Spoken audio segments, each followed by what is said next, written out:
Good morning. आज हम लोग लेसन प्लान के यानी एक पाठ योजना में कौन कौन से स्टेप जो है वो फॉलो होता है, कौन कौन से स्टेप आते हैं और एक पाठ योजना के क्या प्रारूप है, कैसे बनाए जाते हैं, इसके बारे में बताएंगे। क्योंकि पिछले क्लास में हमने पाठ योजना के बारे में बताया था, उसकी क्या आवश्यकता महत्व है वो हम बता चुके हैं। तो इस वीडियो आज का जो मेरा क्लास है बच्चों, आज के क्लास में हम पाठ योजना के कौन कौन से पद होते हैं, कौन कौन से स्टेप होते हैं और फिर उसके प्रारूप क्या है, इस पर चर्चा करेंगे। ठीक है, तो सबसे पहली बात, पाठ योजना जो है इसके कई उपागम बताए गए हैं। पाठ योजना निर्माण के कई उपागम बताए गए हैं, क्योंकि जो हमारा जो प्रोसेस है यह हर्बर्ट बटालियन पर है। वैसे पाठ योजना की हर्बर्ट ने भी अपना उपागम दिया था, मॉरिसन ने दिया था, ब्लूम ने भी जो है मूल्यांकन उपागम दिया है पाठ योजना के। और कई ऐसे प्रणाली हैं पाठ योजना निर्माण के, लेकिन आज जो हमारा एक क्लास है यह हर्बर्ट बटालियन पर यानी हर्बर्ट जो है अप्रोच पे, उस पर हम पाठ योजना का निर्माण करने को सीखेंगे। और सबसे पहले स्टेप जान जाते हैं। हर्बर्ट ने पाठ योजना के चतुष्पदी वैसे 4 पद दिए थे, लेकिन बाद में 5वां पद को भी जोड़ा गया था और इस तरह से 5 पदों को मिला के हम पाठ योजना का प्रारूप तैयार करते हैं, पाठ योजना को निर्मित करते हैं। जैसे कि आपको दिख रहा होगा ब्लैक बोर्ड पे कि पहला हमारा है प्रस्तावना।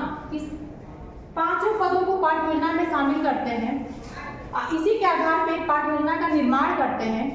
तो इसके 5 पदों के बारे में पहले जान जाए हम कि क्या है।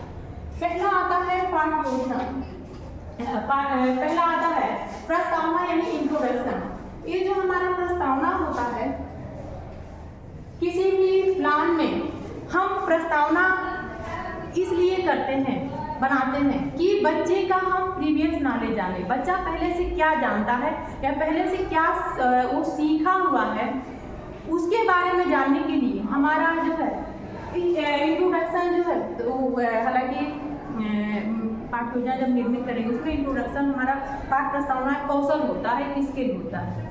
तो उसको हम पूर्व नॉलेज जानने के लिए हम इंट्रोडक्शन स्किल का प्रयोग करते हैं और वहाँ पे हमारा एक पहले स्टेज में हम बच्चे का प्रीवियस नॉलेज जानते हैं। दूसरा आता है प्रस्तुतिकरण। प्रीवियस नॉलेज जानने के लिए प्रीवियस नॉलेज जब हम जान जाते हैं, उसका पूर्व ज्ञान जान जाते हैं, उसको हम नए ज्ञान से जोड़ते हुए फिर वहाँ पे पाठ को यानी समझने में नए पिछले ज्ञान से नए विषय वस्तु को जोड़ते हुए फिर उसको हम उस नए विषय को प्रस्तुतिकरण करते हैं या प्रस्तुत करते हैं या प्रेजेंटेशन करते हैं। ठीक है, तो इसमें प्रस्तुतिकरण यानी प्रेजेंटेशन हमारा पूर्व ज्ञान के आधार पे हम नए ज्ञान को जोड़ते हुए हमारा वहाँ पे क्लास में एक कक्षा में प्रस्तुतिकरण किया जाता है। तो यहाँ पे स्टेज भी पाठ योजना का वही हो जाता है, यह हमारा पिछले ज्ञान से जोड़ने का कार्य करता है। और इस प्रस्तुतिकरण में हम जो है शिक्षण विधियों का जो भी शिक्षण विधि जैसे स्पष्टीकरण की आवश्यकता पड़ी या प्रयोग की कहीं पे दिखा के हमें सिखाना है या उस विषय वस्तु को बताना है, वहाँ पे प्रयोगात्मक हम प्रयोग करके प्रयोग विधि का प्रयोग करते हैं या स्पष्टीकरण विधि का प्रयोग करते हैं। उसमें विधियाँ जो है यहाँ पे हम प्रयोग उस विषय वस्तु के आधार पे करते हैं। तो ये दूसरा स्टेप होता है प्रस्तुतिकरण।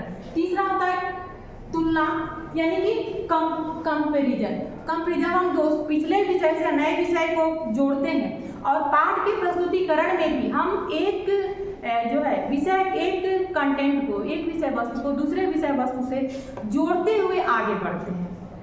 ठीक, चौथा और इसके बाद से फिर इसको जो है 5वां एप्लीकेशन यानी कि उपयोग कैसे करते हैं। यानी कि छात्र जब इस प्रस्तुतिकरण कर लिया, आपने पिछले विषय से नए विषय को जोड़ लिया, फिर उसका उपयोग करना छात्र पे कैसे उपयोग किया यानी उसका आपने कैसे मूल्यांकन किया, यहाँ पे हमारा मूल्यांकन का कार्य होता है। क्यों होता है? क्योंकि छात्रों को जो भी आपने सिखाया उनके बोध प्रश्न से, जो हमारा बोध प्रश्न होता है या जो भी हम प्रश्न करते हैं उसके आधार पे वह उस पाठ के कितना वो सीखा, क्या समझ पाया और क्या कमियां रही, इसके बारे में हम जानते हैं, यहाँ पे हमारा उपयोग करते हैं। और लास्ट में आता है पुनरावृत्ति। रिकैपिचुलेशन, यानी यहाँ पे जो छात्र की जो अभी तक हमने सिखाया उन सब का एक बार फिर से पुनरावृत्ति कराते हैं, या फिर से उनको एक जो है कह सकते हैं कि एक समरी, एक छोटा सा रूप उसका जान लेते हैं कि बच्चा पूरे पाठ में जो सिखाया हमने या जो हमने उद्देश्य निर्मित किया था उसको पूरा किया कि नहीं किया, वह पूरा मेरा सफल हुआ कि नहीं हुआ, इस बात के जानने के लिए एक बार पूरे विषय पूरे कंटेंट से हम पुनरावृत्ति करते हैं। इस तरह से 5 स्टेप आते हैं एक पाठ योजना के निर्माण में जो हार्वर्ड ने दिए थे, और इसे ही पंचपदी जो हार्वर्ड की 5 पद हैं वो भी निर्मित होता। अब अगला हम आते हैं एक पाठ योजना के प्रारूप क्या होते हैं। पाठ योजना को निर्मित करने के कौन कौन से प्रारूप होते हैं, तो यहाँ जानिए बच्चों, किसी भी विषय के पाठ योजना का निर्माण बीएड के या डीएलएड में या बीडीसी वगैरह में बीएलएड में सब में इसका प्रयोग किया जाता है। शिक्षक के लिए जानना जरूरी भी है, हमने पिछले वीडियो में आपको बताया। तो यह हर विषय के लिए है। पाठ योजना का जो है ये निर्माण सभी प्रशिक्षित छात्रों को करना जरूरी होता है। वह इंटर्नशिप के लिए जाते हैं तो उस पर वह अपना जो है इंटर्नशिप करते हैं। तो इस पाठ योजना के प्रारूप को अगर हम देखते हैं तो सबसे पहले जो भी विषय हम लेते हैं उस विषय से संबंधित हम जिस कक्षा में यानी जो क्लास हमें पढ़ाना है उस कक्षा का, उस क्लास का, उस दिन का दिनांक, कक्षा, विषय, चक्र, वर्ग और अवधि आप लोग देख लीजिएगा। ये क्रम हमारा ये 6 जो है हमें उसको देना होता है कि कक्षा किस क्लास का हमने प्लान बनाया है, किस कक्षा का है, कौन सा दिनांक कौन सा है, किस दिन हमने पढ़ाया है, विषय हमारा क्या है, चक्र यानी हमारा जो है पीरियड कौन सा है, और वर्ग किसमें और अवधि कितने देर का है। वैसे 35 या 45 मिनट 35 से अभी होता है, जो भी क्लास पीरियड जो कितने समय का चलते हैं उसको लेते हैं। फिर इसको डालने के बाद से हम आते हैं प्रकरण पर। ये हमारा प्रकरण है यानी टॉपिक है जिसको हमें पढ़ाना है। जो भी विषय हमें पढ़ाना है उस विषय से संबंधित उस टॉपिक को हम लेते हैं। अब उस टॉपिक से यहाँ पे हमारा पहला आता है जनरल है, सामान्य उद्देश्य। सामान्य उद्देश्य क्या होता है, हमने आपको उद्देश्य के बारे में समझाया था, उसमें बताया भी था। सामान्य उद्देश्य हमारे विषय से संबंधित होते हैं, जैसे कि हमारे इतिहास विषय में इतिहास से संबंधित ऐतिहासिक तथ्यों का ज्ञान कराना, इतिहास के प्रति बच्चों में रुचि उत्पन्न करना, ये सारे जैसे हमने एग्जाम्पल दिया ही दो, इसके कई उद्देश्य हैं। वो सारे उद्देश्य यहाँ पे पहले आप दिखाएंगे सामान्य उद्देश्य। दूसरा आता है विशिष्ट उद्देश्य। विशिष्ट उद्देश्य हमारा जिसको अनुदेशनात्मक उद्देश्य भी कहते हैं, जो स्पेसिफिक जो है ऑब्जेक्टिव्स भी होते हैं, इसके हम इस प्रकरण से संबंधित होता है।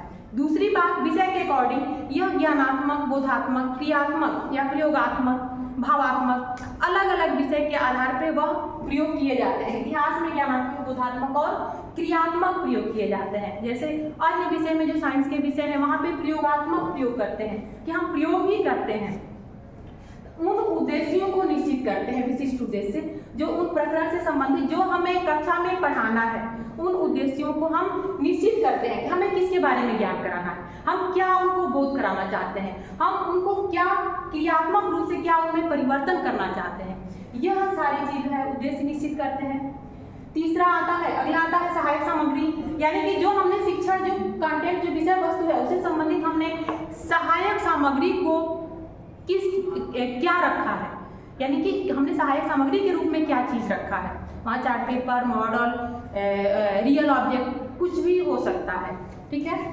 उसके बाद से पूर्व सहायक सामग्री के बाद से पूर्व ज्ञान। छात्र पहले से क्या जानता है, पूर्व ज्ञान का निश्चय कैसे करते हैं, पाठ प्रस्तावना से। पाठ प्रस्तावना आता है, पाठ प्रस्तावना यानी उस पाठ से संबंधित हम प्रश्न बनाते हैं। वह पाठ प्रस्तावना जब प्रश्न बनाएंगे तो उनके प्रीवियस नॉलेज से संबंधित होंगे। उसका प्रारूप हम आगे वीडियो में बताएंगे आपको इस टॉपिक से रिलेटेड, तो हो सकता है वहाँ और क्लियर हो जाए।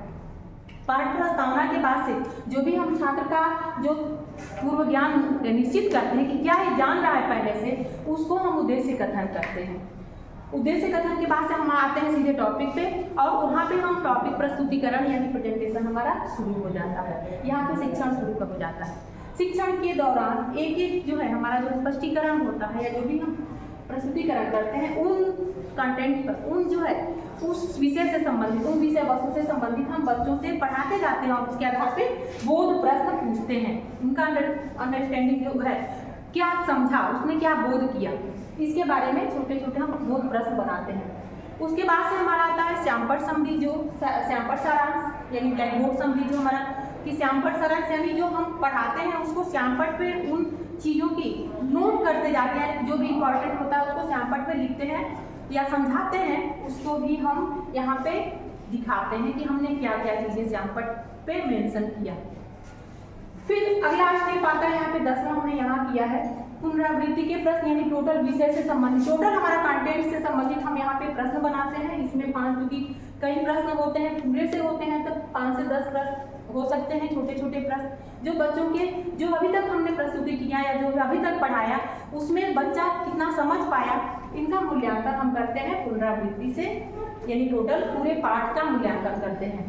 और लास्ट में हमारा गृह कार्य होता है, जो बच्चों को कल के लिए हम, गृह कार्य हमारा इसलिए होता है कि बच्चे घर पे जाके इस विषय को पढ़ें और उससे संबंधित कुछ प्रश्नों का उत्तर लिख के लाएं, यानी कि वो फिर से रिवीजन घर पे जाके करें। यह हो गए हमारे 11 जो है, इसके जो स्टेप 11 कौन कौन से कैसे हमारा पाठ्य योजना निर्माण के प्रारूप होते हैं, कौन कौन से उसमें हमारे स्टेप होते हैं, क्या क्या हमें मेंशन करना होता है पूरी पाठ्य योजना में, ये हमारा पूरा पाठ्य योजना का प्रारूप हो गया।